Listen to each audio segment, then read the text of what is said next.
ഇന്നത്തെ ക്ലാസ്സിൽ നമുക്ക് ആയിരുന്നു എന്ന് എങ്ങനെ ഇംഗ്ലീഷിൽ പറയാമെന്ന് നോക്കാം. വാസ് അല്ലെങ്കിൽ വേറെ ഉപയോഗിച്ചിട്ടാണ് നമ്മൾ ഇംഗ്ലീഷിൽ ആയിരുന്നു എന്ന് പറയാം.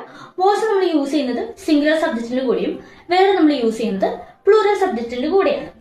ആൻഡ് ഇവിടെ കുറച്ച് സെന്റൻസുകൾ കൊടുത്തിട്ടുണ്ട്. അതെങ്ങനെയാണ് ഇംഗ്ലീഷിലേക്ക് ആക്കാൻ എന്നുള്ളത് നമുക്ക് നോക്കാം. ഫസ്റ്റ് വൺ, അവൾ ഇന്നലെ സന്തോഷത്തിലായിരുന്നു. അവൾ എന്ന് പറയുമ്പോൾ ഷീ ആണ്. ഷീ സിംഗുലർ സബ്ജക്റ്റ് ആണ്. അപ്പൊ അവിടെ വാസ് ആണ് യൂസ് ചെയ്യേണ്ടത്. അതെങ്ങനെ എഴുതാം? ഷീ വാസ് ഹാപ്പി യെസ്റ്റർഡേ എന്ന് പറയാം. She was happy yesterday.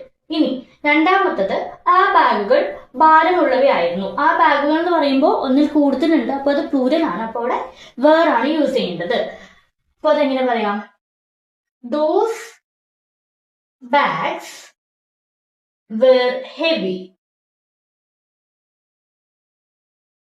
ഇനി അവൻ പുറത്തായിരുന്നു.